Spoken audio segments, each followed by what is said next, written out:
नमस्कार दोस्तों, स्वागत है आप सभी का हमारे YouTube चैनल सीधा क्लास में। तो दोस्तों, आज की वीडियो में हम देखेंगे क्लास 10 साइंस का बहुत ही ज्यादा महत्वपूर्ण ऑब्जेक्टिव क्वेश्चन जो आपके परीक्षा 2025 के लिए काफी ज्यादा इंपॉर्टेंट है। तो चलिए वीडियो की शुरुआत करते हैं।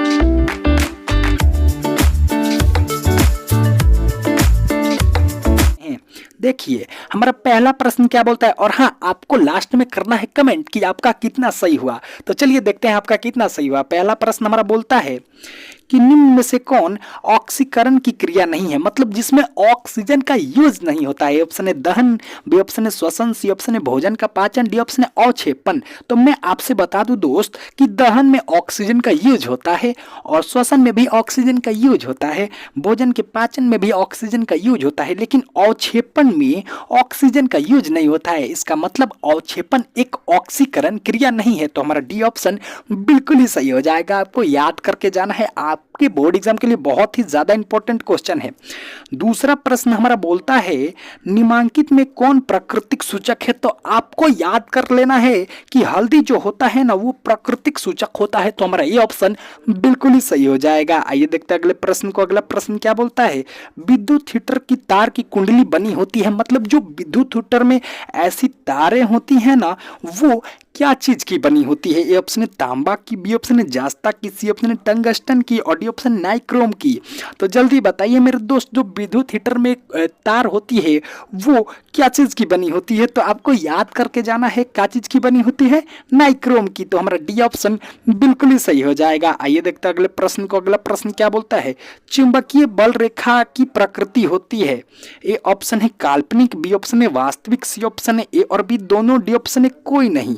तो जल्दी बताइए चुंबकीय बल रेखा की प्रकृति कैसी होती है। तो आपको याद करके जाना है कि चुंबकीय बल रेखा की प्रकृति काल्पनिक होती है, मतलब हम इसे देख नहीं सकते हैं। तो हमारा ये ऑप्शन बिल्कुल ही सही हो जाएगा। आइए देखते हैं अगले प्रश्न को। अगला प्रश्न क्या बोलता है, इनमें कौन गंधीय सूचक है। ए ऑप्शन है प्याज, बी ऑप्शन है लौंग का तेल, सी ऑप्शन है वेनिला, डी ऑप्शन है इनमें से सभी। तो जल्दी बताइए मेरे दोस्त कि इनमें कौन गंधीय सूचक है। तो भैया प्याज भी गंधीय सूचक है, लौंग का तेल भी गंधीय सूचक है, वेनिला भी गंधीय सूचक है। इसका मतलब हमारा ऑप्शन नंबर डी, इनमें से सभी बिल्कुल ही सही हो जाएगा। तो आइए देखते हैं अगले प्रश्न को। अगला प्रश्न क्या बोलता है, बहुत ही ज्यादा इंपॉर्टेंट क्वेश्चन है कि नींबू के रस का पीएच मान होता है। ए ऑप्शन है 4, बी ऑप्शन है 2.2, सी ऑप्शन है 7 और डी ऑप्शन है 2।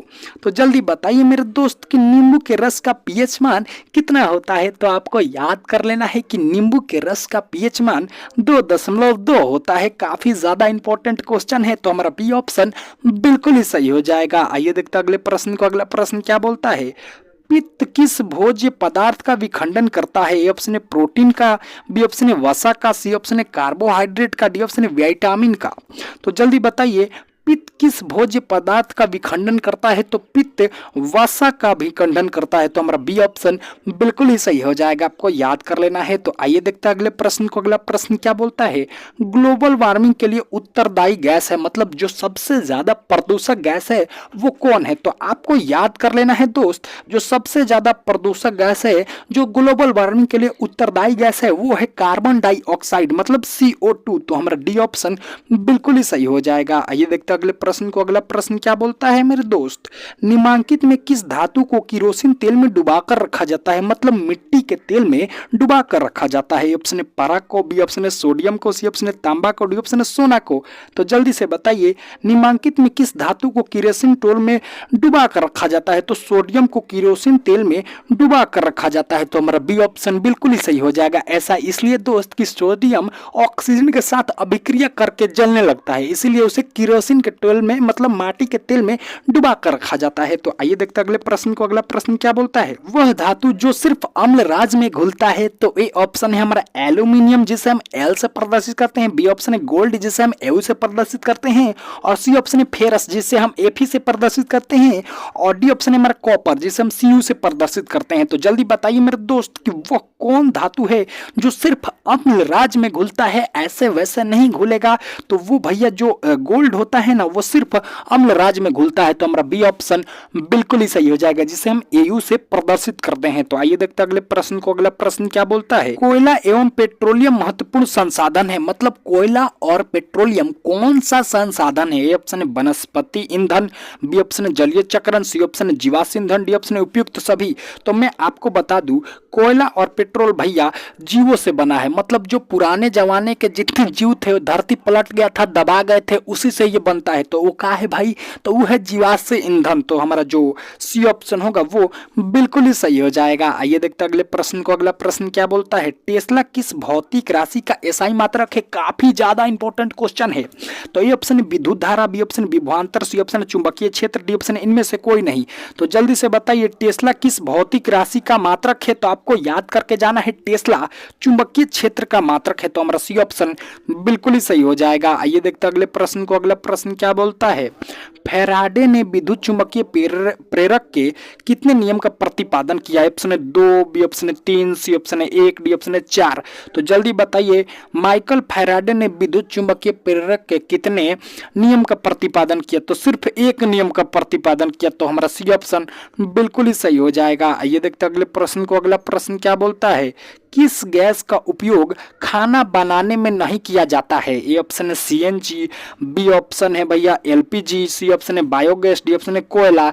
तो मैं आपको बता दूं भैया, एलपीजी से गैस बनता है, बायोगैस गैस नहीं खाना बनता है, और बायोगैस से भी खाना बन सकता है, कोयला से भी खाना बन सकता है, लेकिन सीएनजी से खाना नहीं बन सकता है। इसीलिए सीएनजी गैस का उपयोग खाना बनाने में नहीं होता है। तो हमारा ये ऑप्शन बिल्कुल ही सही हो जाएगा। आइए देखते हैं अगले प्रश्न को। अगला प्रश्न क्या बोलता है, शरीर में तापक्रम कहाँ नियंत्रित होता है?